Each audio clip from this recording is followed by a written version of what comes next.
Morning,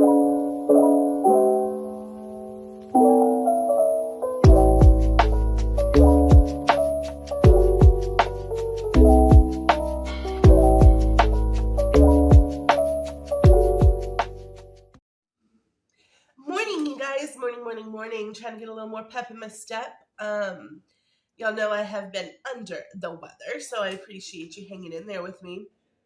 But I absolutely had to come on here and talk about this series that has me in an absolute chokehold. So, Jennifer Armentrout, and I just probably have to say that author's name for some of you, and y'all are going to be like, yes, girl, yes, what took you so long to find this series? Well, I don't know. After I read Fourth Wing and loved it so much, you guys know I did a deep dive into trying to find more fantasy romance books that would keep my interest, like Fourth Wing did. And I kept seeing From Blood and Ash suggested. And I was like, okay, I'll read From Blood and Ash, no problem. So it dropped from the library. And I will say, I'm not going to, this is, at least book one, is not one of those untouchable books for me, okay?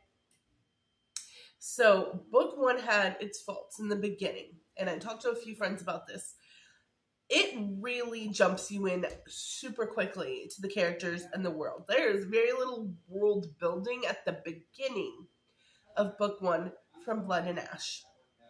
It jumps you in. You are immediately aware of who Poppy is. She's at this inn that's like a brothel, and she's talking about people by name. And you're going, is this a book one? Like, I think I checked like 4 or 5 times. Is this a book one? Just because I was like a little lost in the beginning, but give it time. Jennifer Armentrout hooks you with Poppy and this scene in the inn or the pub. It's like a pub brothel inn. I don't know how else to describe it.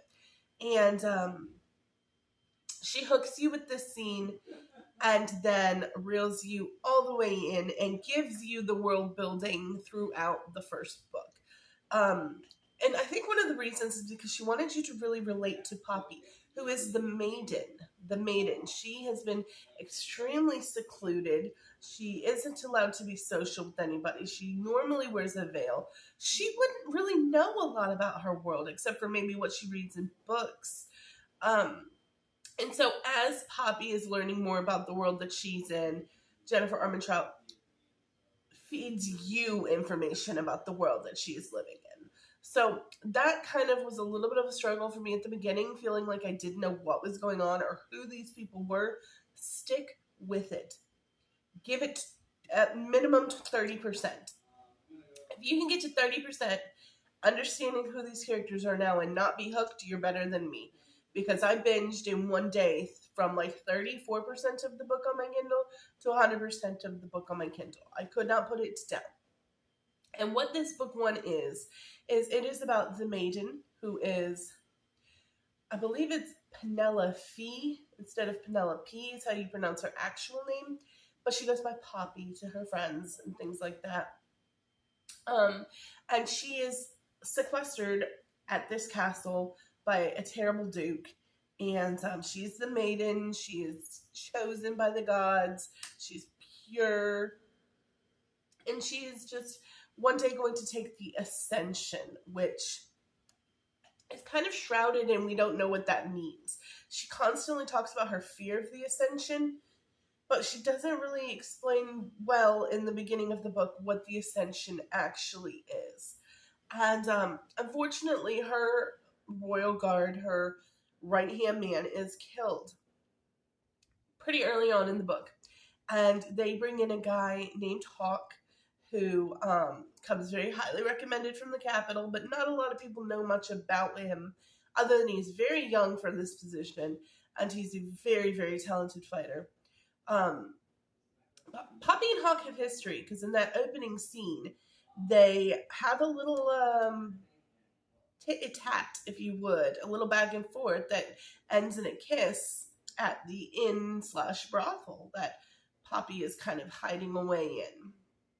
So they realize that they recognize each other from this inn, and just they form a friendship and a lot of banter. There's really really good banter in this book between your female MC and your male MC. And of course, there is a massive betrayal, right? I'm gonna do a few spoilers in here just because I thought it was really well done. So the descendants, or the, I forget how, but the Atlanteans are against the people that are, holding Poppy, the Ascended. The Atlanteans are like their enemy. They are supposedly like the Craven, which are vampires. Your enemy in the beginning of this book is the vampires, or the Craven. And they're just wreaking havoc. And there's been this massive war between the Atlanteans, who supposedly created the Craven, and the Ascended for a long, long time. And the castle keeps getting attacked by the Atlanteans or the Craven. And throughout this, Hawk is keeping Poppy safe, etc. And the Duke is murdered, and they realize that the castle is not a safe place for her any longer. And so Hawk and a few chosen guards that he handpicks, decide to take Poppy out and take her to the capital to be beside the queen where it is safest. And through this journey, you find out that Hawk has betrayed Poppy tremendously. Hawk is actually not who he claims to be. So massive spoiler alerts from here on out, you guys. If you have not read this book, or if you just like spoilers, go ahead and keep reading. But I thought this was really well done, so if you're going to read the book, don't watch any further. Hawk is actually Prince Castile, who is the Atlantean prince. And he has kind of stolen or kidnapped Poppy to use as ransom from the queen to get his brother back. But Hawk / Castile may not be the bad guy in this situation. The Ascended are actually vampires as well. We learn the Ascension that Poppy was so scared of is a blood drinking ceremony that turns them immortal. There's a whole lot of details in this book. Jennifer Armentrout does a really good job of describing it and connecting a lot of dots at the end, where you're just like, oh my god, that makes so much sense. Why would this super evil Duke be blessed by the gods? Why would the gods have him as their favorite? Like, obviously, the way that Castiel or Hawk is telling the story makes so much more sense. But yeah, it's a really, really good enemies to lovers to enemies again in the first book. You go enemies, lovers, and then by the end of the book, you're enemies again. So sorry about that. There was thunder. We've had storms all week here in Georgia, and my dog lost his shit when he heard the thunder, knocked over my thing. So where was I? But yeah, this book is great. It's enemies to lovers to enemies again by the end of the book. But I have high hopes for Poppy and Castile. I think that they're going to work their shit out. It is 4 books already out, and then the 5th book comes out next month in July. I think the 5th book is going to be my read that I read on my flight. I have a 9-hour flight to London, as you all know, coming up in July.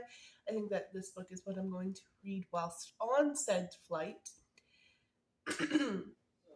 And so yeah, I'm just really, really, really looking forward to it, you guys. I'm on book 2. I'm about 15% book 2, and then I'll have 3 and 4 read. I'm going to get the Lost Metal read. I've been promising you guys for a while that I was going to wrap up the Mistborn series. Been putting it off for personal reasons.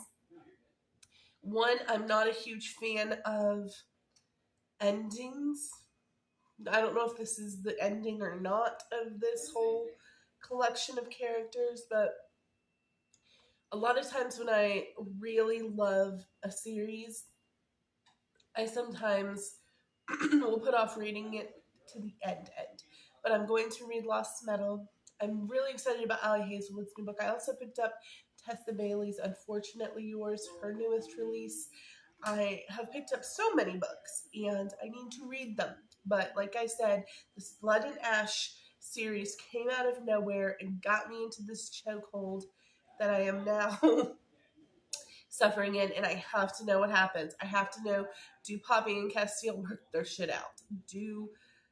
Does Poppy come to realize that the Ascended were the bad guys actually after all? Do the Atlanteans accept Poppy? I must know. There is a scene.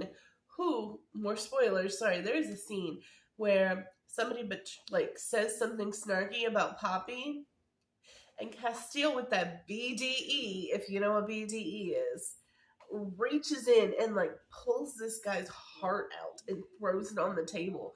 And I'm like, yes, as a dark fantasy romance lover, rip that heart out, throw it on the table. Don't let him talk to me like that.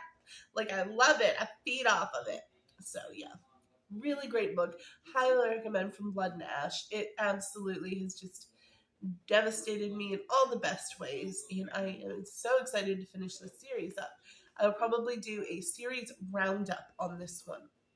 I don't know unless something incredible happens if I'm going to do a review for each and every book in the series, but I will most likely do a series roundup when I finish the series. But all right, you guys, we are almost to the end of June. So we have our month of June wrap up coming up soon. I did 2 Pride reads this month. I would love to squeeze one more in, but I'm being bluntly honest. I think that this From Blood and Ash series has derailed me on that. But we did read The Song of Achilles and The Queer Principles of Kit Webb.